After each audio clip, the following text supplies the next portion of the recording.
These officers never know when the next outburst will come. When people get arrested, they're mad. We start invading their close personal space. They get even more angry. In the line of fire, surrounded by drug addicts and the mentally ill, violence is the only certainty.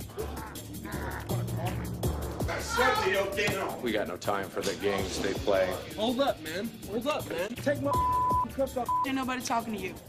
This is where crime and punishment meet. This is County Jail.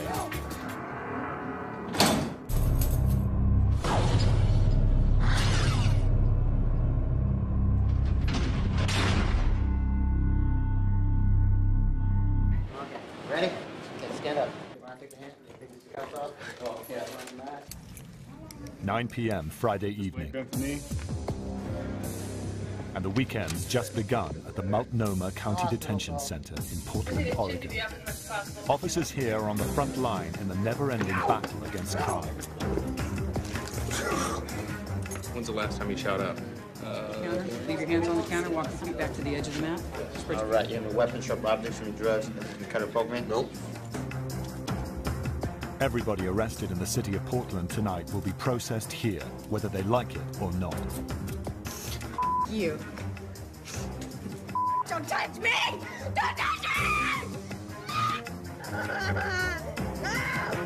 For deputies, that means confronting detainees who may be angry and aggressive, like this young woman who allegedly assaulted her boyfriend and attacked total strangers during a drinking binge.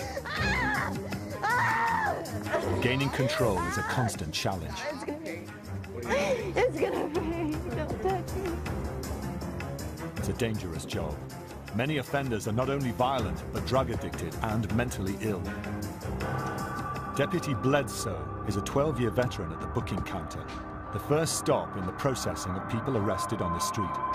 He's learned to expect anything. Oh no, every night's different. You can't predict at the beginning of the shift how the night's going to go. I mean, we could use as a force, it could be a quiet night, we have no problems, and then sometimes we have to fill all these cells up back here. He often processes 100 individuals in a single day. This county jail is one of the busiest in America, booking 45,000 people a year with the same routine. Just put your hands on the end of the counter, walk your feet back to the end of the mat, and spread them out. Deputy Bledsoe and his fellow officers need to be on constant alert. Kept in a big open space while awaiting their mugshots, there's plenty of room for offenders to misbehave. It's like any other waiting room, except it's filled with people accused of everything from drunk driving and disorderly conduct to theft and assault. Surprisingly, they are not cuffed or restrained in any way. It's part of a policy intended to help reduce stress during the booking process. But more than 2/3 of detainees are drug users. Many are high on crystal meth, a drug that can produce psychotic outbursts. Hey, hey, taking the shoes. Hold up, man. Hold up, man. Shoes.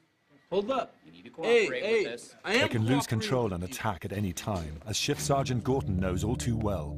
The ultimate challenge for us is maintaining a certain level of safety and security because we don't have cages to put these people in.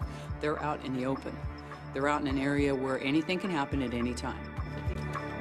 Despite the risks, officers are unarmed. That way no weapon can get into the wrong hands. But all they have to protect themselves are their wits and a zero tolerance for any kind of resistance. No, I can't. Walk your feet to the edge of the black. Okay, you can let go of my pants and I'll do it, but you gotta look. I'm not letting go now. It's what keeps them safe from harm. I'm here for a drinking in public ticket. You need to turn around and be quiet. I'm not gonna. You're not I'm here on a warrant for drinking in public. I drank a beer on the sidewalk. Listen to what the hell I'm saying. You understand me? Yeah, you didn't want. You want to cooperate with us, sir. It's going to go bad. You understand? Okay, I give up. I give up. You gonna All right, behave? yeah, okay, okay. You're gonna give you a chance to fail. When people come to jail, when they get arrested, they're mad. When they come to jail, they're angrier. And when they come in here and we start invading their close personal space, they get even more angry. That booking counter is probably one of the most volatile places in the facility when it comes to physical encounters with an inmate. Because they're not happy about being here, they're high on a type of drug, they're intoxicated. I drank a beer, sit on the sidewalk, and you treat me like this. Due to an increase in drug abuse, work has become increasingly intense for Sergeant Gorton and her deputies. If you've got someone that's going to confront you, you end it. You end it fast. You control the threat and you put them in a secure place. You know, and however you have to do that is how you have to do it.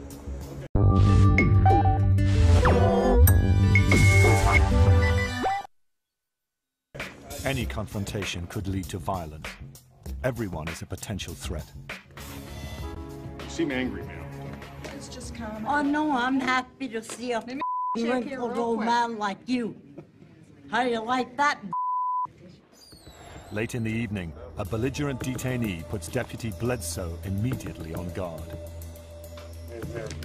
Sharp on you? Yeah. What? My tongue. Your tongue? Police arrested the man for disorderly conduct. Officers say he has a history of street fighting. Where were you born? I was born in a reservation. The handcuff comes off, put your hand flat on the counter, do you understand? Yes, sir. But when the cuffs come off, it's easy for a suspect to lash out. Reach down, take your shoes off, place them flat on the counter. Yes, sir. Sir, yes, sir. Take your watch off, place it on the counter. Sir, yes, sir.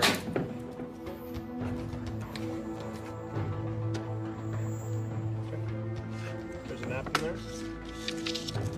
Let them sit back closer. Any expression of defiance is considered to be a threat. As officers are unarmed, any resistance could seriously undermine their authority. Head off, stand behind the podium on your right. Yes, sir. And talking back just isn't tolerated. What, bro? What are you? It's a mistake the offender pays for with a visit to one of the unit's 9 isolation cells. We got no time for the games they play. He had a definite attitude when he was walking down there. He wouldn't follow direction. He went and stood behind to get his picture taken. He copped an attitude with me, and he just wouldn't cooperate. So we put him in ISO 4. The 6x9 foot room is a stripped down version of a standard cell with a wooden bench and no bed. With so many volatile drug addicts coming in nearly every night, the isolation cells are in constant use. That's very common. We'll have like maybe on a rough night, maybe 10 of these. More than that. The detention center deals with a constant flow of drug abusers. The initial booking process is just the beginning.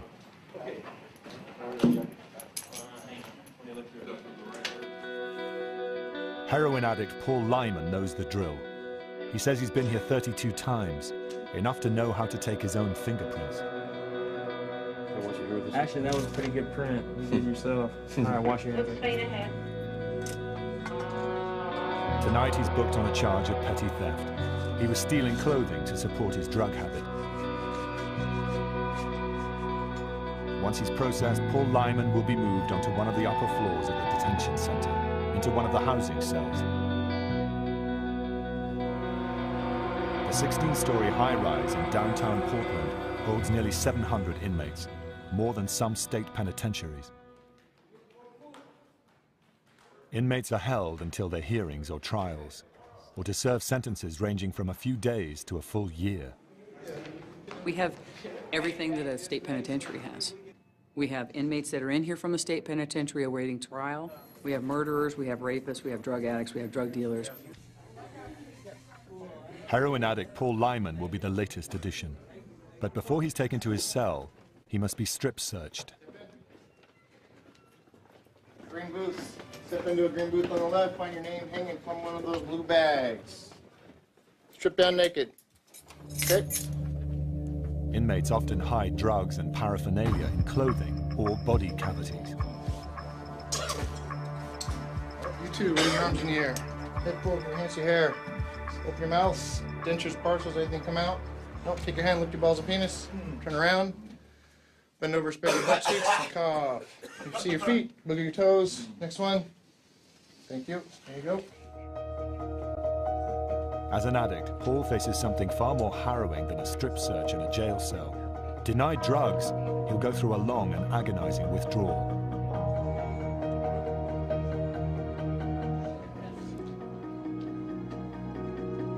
With so many addicts coming through its doors, the detention center staffs a medical unit that specializes in treating substance abuse.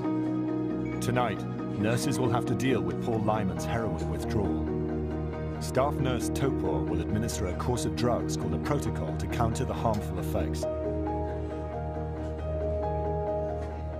We have several protocols, but we have a very specific one for alcohol withdrawal. And then we have another one for people in opiate heroin withdrawal. It's very specific also. They're based on the fact that both of those withdrawals can be so harmful that we really need to push those drugs in order to prevent further damage to this person who's really suffering from it. Out here to the left on the black line, stop at the corner. Addict Paul is now ready to be transferred to the detention center's 6th floor where his cell awaits. For now, he'll have nothing but a bed, a sink, and a toilet. And without heroin, he faces a series of long and painful days ahead. A busy Friday night at the Multnomah County Detention Center in Portland, Oregon is heating up as midnight approaches. Been here before? No? Shift Sergeant Gorton, a 10-year veteran at the facility, heads into the parking area to help her team. A new detainee has just been brought in, only he's unconscious from drinking. You woke up and talked to us just fine for a while. Hang on a second, guys. Sergeant Gorton breaks out smelling salts to revive the man. No más? All right, come on out. Venga aquí. Mira, ¿tiene problemas médicos? No.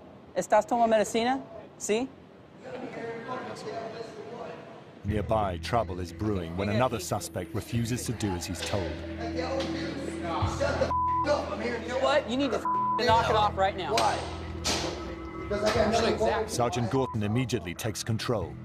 You just shut your mouth. Yeah, exactly. Beat my tear me up. Let me explain something to you. If you want to be treated with respect, you treat me with respect, treat my staff with respect, all right? We're going to treat you exactly the same way you treat us.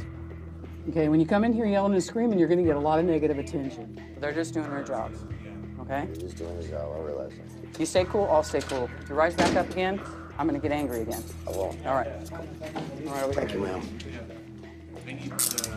All right. If you come in here and you're up here, it's our goal to get you down here so that we can get you through the booking process. I want to be able to show my staff it's easy to physically control somebody. It's a lot harder to verbally control somebody. Our goal is to verbally control them before we have to physically control them. On hectic weekend nights, these deputies face a constant struggle. Remember, they're unarmed and words don't always work, especially with more and more drug users coming in, bursting with hostility and rage. Like a man picked up on a theft charge at a local bus stop. It's moving faster, dog. Why should I be, how much they be scared, man? What's your name? Don't worry about my name. He's so aggressive, Deputy Bledsoe suspects he's on methamphetamine, or meth, a highly potent form of speed. Take my cuffs off, cuz. You know what I'm saying? You want to be a... Meth can cause psychotic outbursts, so Bledsoe and the other officers surround him to prevent any violent attacks. Get off me, man! Man, don't touch me, man. Don't touch me, bro. Get off me, man. They move him to an isolation cell and take the cuffs off, but he only becomes more aggressive. Get down on your hands and knees. I can't win. I can't win against all y'all, man. You're right. I can't, but I'll be out. Put your hand under your belly. I'll be out. If you move, I you know, will I'll be be tased. dead, because I'm a black man in a white America. To protect himself and his fellow officers, Deputy Bledsoe points a taser, a 50,000-volt electroshock gun, at the detainee. It's the only weapon he has. As he reaches for it, things turn ugly. But eventually, officers control the situation without resorting to the taser.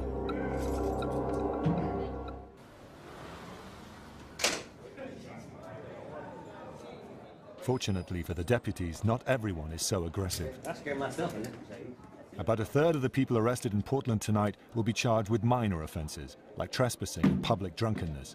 They'll get a citation similar to an infringement notice. Citations are here for identification purposes only. They have a little less patience than most people that come in here. Many are first-timers, and they don't like being treated like criminals. They're not familiar with the process because chances are they haven't been here before. And if they haven't been here before, then this whole process that they're going through is new to them, and they get very upset about that. But many of them are still drunk or high, which makes them unpredictable and potentially dangerous. If everybody knows the rules, everybody stays safe. But some cases, like this alleged drunk driver, have trouble understanding anything. So here's the deal. I'm gonna take the handcuffs off. When the handcuffs come off your wrist, your hands go on the counter. You understand? Yes. Okay. And by taking your hands off the counter, I will deem that a threat to my safety and have to take appropriate actions. You don't have to worry about that. Okay. Well, I'm just saying that's I understand, but you understand that I'm not gonna. Okay. You are in no danger. Spread your feet nice and wide for me. There you go. Just put down, please. This man seems harmless enough, but detainees could be concealing anything, anywhere. The deputy takes no chances. We've had guns on the counter, we've had knives on the counter, where officers miss them on their searches. Keep your hands on the counter. That's why when we tell someone to put their hands on the counter and don't move them until I tell you to, because I don't know what you have on you. Next, the deputy confiscates personal property to be returned upon release and takes fingerprints. That goes back to her, this goes to you. Wipe off the grease. Garbage can, the garbage, you can have a seat right there in the... Fingerprints are used to record or confirm his identity and to check whether he has a criminal record. The drunk driving suspect is slated for a quick release, but he still needs to follow the rules in the open booking area. Don't put your feet up there. Don't be an Just one of those simple rules. Jason, just so you know, your citation, once you finish the booking process, you'll be out of here in about 4 hours after you're done getting your picture taken and everyone talks to you. If you be an it'll take about 8 hours. A lot of times we have to sit there and explain the whole process to them, that we can't let them go until we verify who they are and verify that they don't have any outstanding warrants.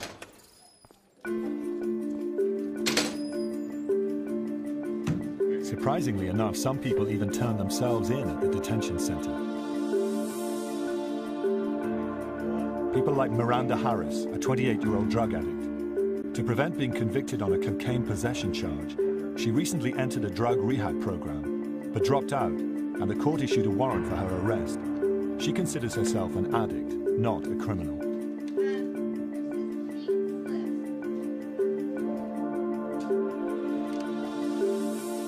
No, I'm an addict.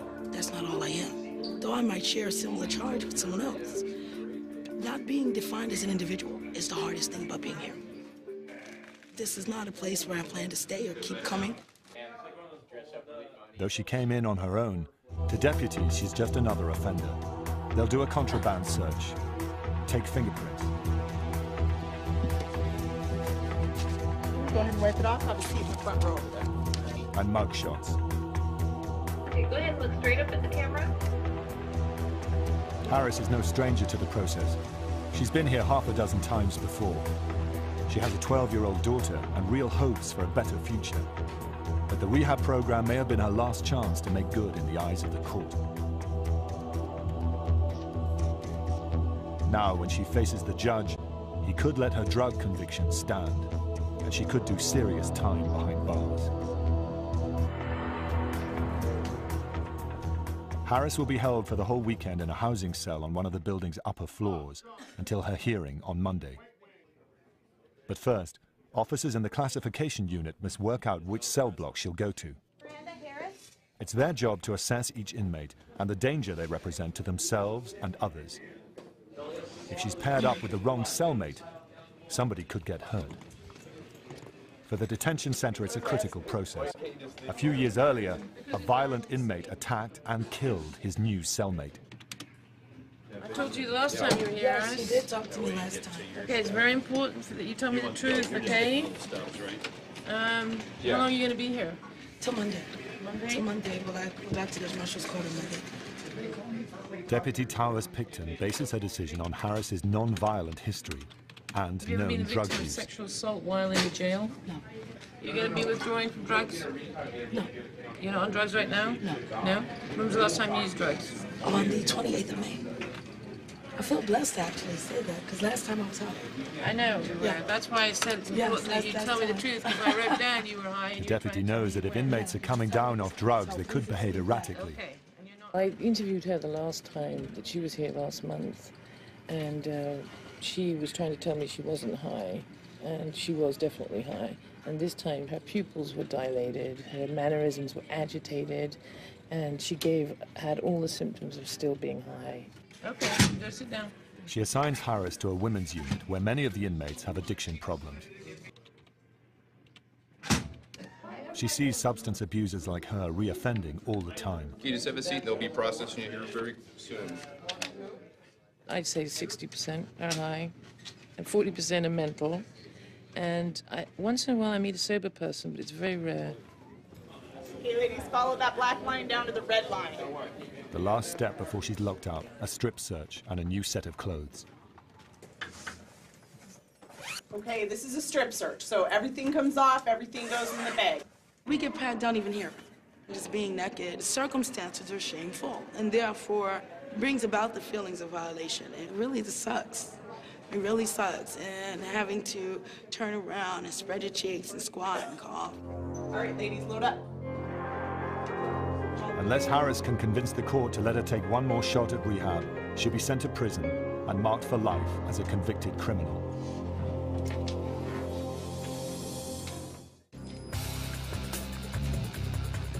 Hey, you want to take your hat off or your sunglasses? Do you have any jewelry of any kind? Sunday. But it's no day of rest at the Multnomah Detention Center in downtown Portland, Oregon.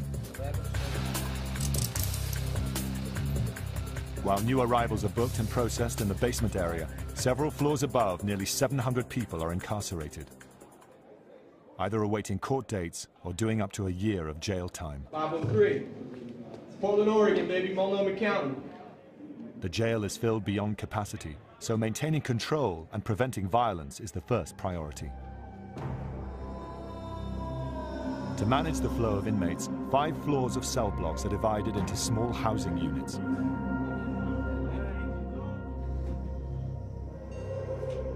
All are monitored around the clock by a central command unit equipped with 100 CCTV cameras. Safety is paramount.